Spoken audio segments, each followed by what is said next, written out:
Okay, so I am going to talk to you about the Allegory of the Cave. The Allegory of the Cave is a dialogue between Socrates and Glaucon that Plato relates to us in the Republic. Glaucon is Plato's brother, Socrates is his teacher. And so, first, the setup. You and some others are in a cave. You are chained to the walls of the cave such that you can only look forward. There's a wall in front of you, so you can only see this wall. Behind you, there is a fire, and there's a raised walkway, and people walk over, they walk, back and forth. They'll, pick up cutouts of things and make noises to trick you. And Socrates... Glaucon points out that, okay, but none of that's, real, man. It's all just shadows. And Socrates tells him that, well, for the people who are, sort of chained to this cave wall, and they can only look at this wall and see the shadows that are cast on it, and they only hear these sounds, the shadows and the sounds constitute, their reality, in a sense. Okay, but eventually, you are taken out of the cave, and you can walk around and look at stuff and turn every which way, and you can see, the things that were casting the shadows, and you see the fire, which hurts your eyes, but you still believe that the shadows are what truly constitutes reality. They're what's real. So you try to go back to that whole spot where you and all your chained up buddies were looking at the shadows that were cast on the wall. But you are dragged proverbially kicking and screaming out of the cave. So now you're out of the cave, which is much worse for your eyesight because now there's the sun and now you really can't see anything. But eventually your vision's going to improve and you can start to see shadows, and then you can see reflections in the water, and then you can see other stuff, and you're like, that's a tree. The shadow that I thought was a tree before is actually just a shadow of a tree. That's a tree.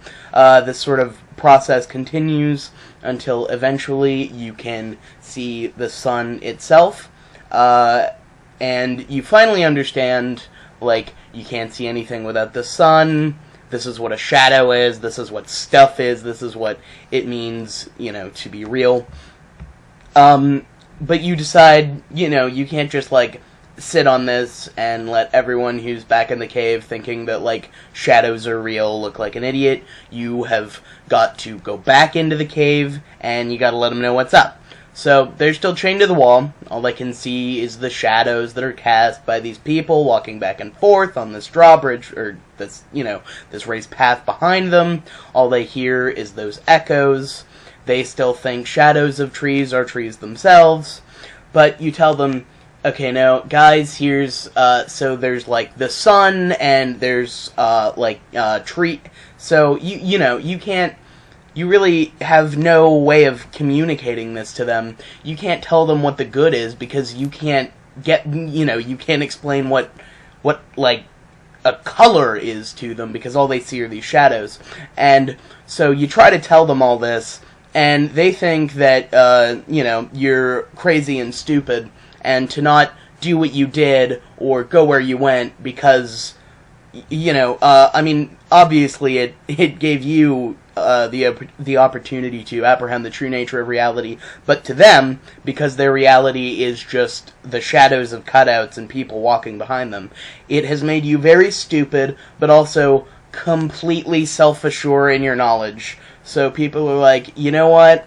That guy kind of became an asshole. Let's all just stay here and look at these shadows on the wall, and that's fine, and that's just what we're gonna do with our lives. Okay, so what is the point of this? It is called the Allegory of the Cave. This demonstrates a couple of things. The first thing it demonstrates is why all your friends think that philosophy is made up.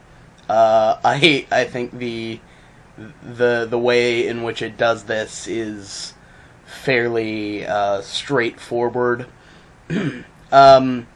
And it also explains how our ability to communicate depends on the forms, even if we haven't actually apprehended them. This was Plato's way of explaining. So, Plato, you said that all our knowledge, it comes from the forms, but you look around and people seem to pretty well be able to communicate ideas with each other, and they understand what they both mean, but they really don't know anything about the forms. So how are they doing that? How does that work? What's going on there? And Plato's point is that the general terms of our language are not names of the physical objects that we can see. They are actually names of things we cannot see, things we can only grasp with our mind. We may acquire concepts by our perceptual experience of physical objects, but we would be mistaken if we thought that the concepts that we grasp were on the same level as the things we perceive.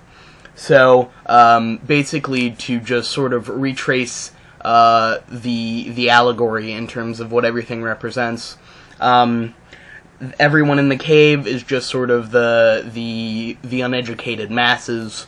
The person who is freed, you are a philosopher.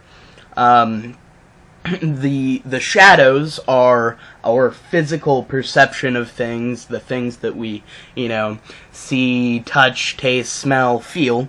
Those are the shadows. And when you leave the cave and all the things you see cast shadows, that is apprehension of the world of the forms.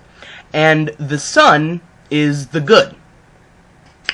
In addition to explaining just the ways in which reference works. So, just to be absolutely clear on that, much in the way that the guys who are just sort of looking at the wall, they see the shadow of a tree and they say that's a tree. Of course, the referent of the word tree is something they cannot see. It's behind them. And much in the same way, if I were to look at a tree and I say that's a tree, well, that's the physical manifestation of a tree. That is a tree participating in the general form of a tree, and it is less important that you look at that and think that it's a tree as it is that you comprehend with your mind treeness. The Allegory of the Cave is also about the nature of education. To apprehend the good, if you undertake that process, you're going to make some mistakes, like thinking that things shadows are themselves, or in actual terms that the physical manifestations of things are the things themselves, and as opposed to the things participating in a certain form. And it's also a statement about how, you can talk until you are blue in the face to, I suppose, these hoi polloi who are chained to a wall, watching shadows go by, but, you can't, it's going to require some initiative on their part as well. So, that is the Allegory of the Cave, for those of you who didn't know.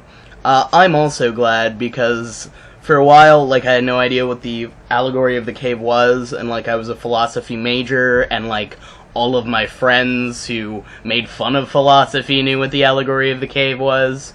So, now we're all on equal footing. So in case you didn't know what the Allegory of the Cave was, that's what it is, that's what it means.